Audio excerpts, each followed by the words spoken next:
বিসমিল্লাহির রহমানির রহিম। পূর্বের ক্লাসের ধারাবাহিকতায় আমরা জীববিজ্ঞানের জৈবিক অংশগুলো নিয়ে আলোচনা করছি। পূর্বে আমরা সালোক সংশ্লেষণ প্রক্রিয়াটির উপর আলোচনা করেছি। এখন আমরা শ্বসন প্রক্রিয়াটির উপর আলোচনা দেখব। এই প্রক্রিয়ার শুরুতে আমাদের একটি মূল কথা বলতে হবে, তা হলো শ্বসন প্রক্রিয়া কাকে বলে। যে প্রক্রিয়ায় উদ্ভিদ তার বা প্রাণী তার শরীরের সঞ্চিত গ্লুকোজকে ভেঙে শক্তি উৎপন্ন করে, সেই প্রক্রিয়ার নামই হলো শ্বসন। এখন শ্বসনটা সাধারণত দু প্রকারের হয়, একটা অক্সিজেনের উপস্থিতিতে, আরেকটি হলো তার অ্যাবসেন্সে। অক্সিজেন যেখানে প্রেজেন্ট থাকে, অক্সিজেন যেখানে ঠিক থাকে, সেই অপশনে যে শ্বসনটি হয় সেটা হলো সবাত শ্বসন। আর অক্সিজেন যেখানে অ্যাবসেন্ট থাকে সেখানে যে শ্বসনটি হয় সেটা অবাত শ্বসন। এই সবাত এবং অবাত এই অপশন গুলো এখানে দেওয়া আছে। এখানে শ্বসন প্রক্রিয়ার পুরো ধাপটা বোঝানো হয়েছে।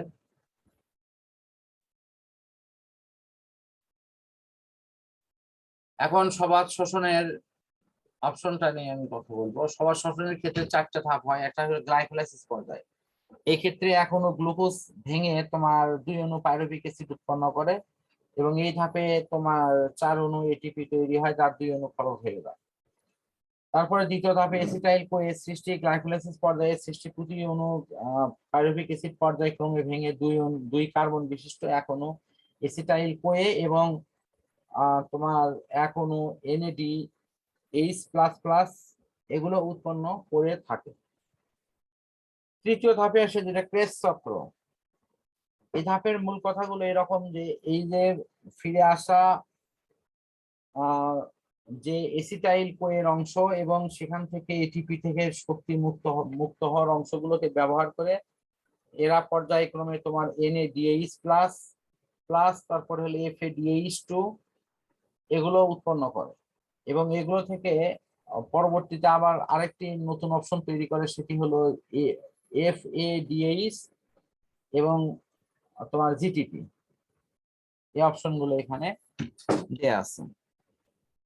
আমরা যদি এই কার্যকরণের পুরো অংশটি যদি সেটআপে দেখি, তাহলে ক্যালকুলেশনে দেখবো যে মোট মিলে 40 অণু এটিপি তৈরি হয়, যার দুটি ব্যবহার হওয়ার ফলে থাকে 38 অণু এবং সেখানে প্রচুর পরিমাণে অক্সিজেন এবং অন্য অংশগুলোর কিন্তু উপস্থিতি থাকে।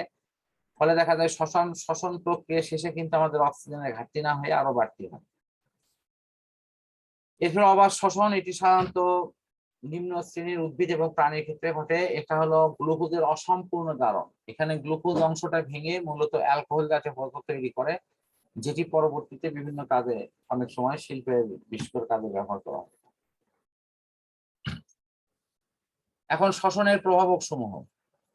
শ্বসন নানাবিধ প্রক্রিয়ায় যারা প্রভাবিত হয়, এতে বাহ্যিক প্রভাবক আছে, যেমন তাপমাত্রা সাধারণত মানে 20-এর নিচে অথবা 45-এর উপর গেলে শ্বসনের হার কিন্তু কমে যাবে। অক্সিজেন যত বেশি থাকবে শ্বসন প্রক্রিয়া তত দ্রুত হবে। পানি পরিমিত পরিমাণে এখানে থাকতে হবে, অর্থাৎ পানি এই অপশনটাকে ঠিক রেখে, মানে এখন পানি কি কাজে লাগে? পানিটা শোষণ করা হলে এটি সারা দেহে পানি ছড়িয়ে পড়ে তার কোষগুলোকে কর্মক্ষম রাখতে সাহায্য করে। শ্বসন কার্যে আলোর প্রয়োজন পড়ে না ঠিক, কিন্তু শ্বসন কার্যের জন্য নয়, অন্য কোনো সিস্টেম চালানোর জন্য কিন্তু এই অংশটার প্রয়োজন আছে। কোষ মধ্যস্থ পানি, কোষের ভিতরে পানির অংশগুলোকে নিয়ে আমরা কিন্তু অটোমেটিক্যালি এই শ্বসন প্রক্রিয়াতে তার যে প্রভাব, এই অংশগুলো নিয়ে আমরা আলোচনা করতে পারি। শ্বসন প্রক্রিয়ার গুরুত্ব। প্রত্যেকটা জীব তার জীব দেহে খাদ্য হজমের পর, বিশেষ করে গ্লুকোজ শর্করা জাতীয় খাদ্য হজমের পর এটি তোমার শরীরে গ্লুকোজ আকারে জমা থাকে। এই গ্লুকোজ যদি ইনসুলিন হরমোনের প্রভাবে প্রয়োজনীয় মাত্রায় যদি দহন প্রক্রিয়াটি সম্পূর্ণ হয়, তাহলে ওই শরীরে তেমন কোনো সমস্যা হয় না। বাট এটি যদি কোনো কারণে ব্যাহত হয়, তাহলে কিন্তু দেখা যায় যে তার নানাবিধ অপশন কিন্তু তৈরি হয়। তো এই যে গ্লুকোজ অংশটি, এটি ভেঙে গিয়ে এটিপি তৈরি হওয়ার প্রক্রিয়াটি শ্বসন। এটি মানব দেহে যদি জমে যায় তাহলে তার ডায়াবেটিস হবে। উদ্ভিদের তার ডায়াবেটিস হওয়ার কোনো ঝুঁকি নাই, বাট উদ্ভিদ কিন্তু একটা নির্দিষ্ট মাত্রায় এটি ব্যবহার করে এবং শ্বসন প্রক্রিয়া এটি তৈরি করে। তো শ্বসন প্রক্রিয়া যদি উদ্ভিদ না চালাতে পারে, তাহলে তার এটিপি তৈরি হবে না এবং তার কিন্তু প্রয়োজনীয় কার্য সে করতে পারবে না। এখানে শ্বসন প্রক্রিয়ার একটি বিশেষ পরীক্ষা দেওয়া আছে, এই ছোলা অপশন গুলো দেওয়া হয়েছে, যেগুলো ব্যবহার করে দেখানো হয়েছে যে ছোলা কিভাবে অঙ্কুরিত হয় এবং সেখান থেকে তাপ উৎপন্ন হয় আর নির্গত হয়। এই পরীক্ষার মধ্য দিয়ে আমাদের এই পড়াটি মোটামুটি শেষ।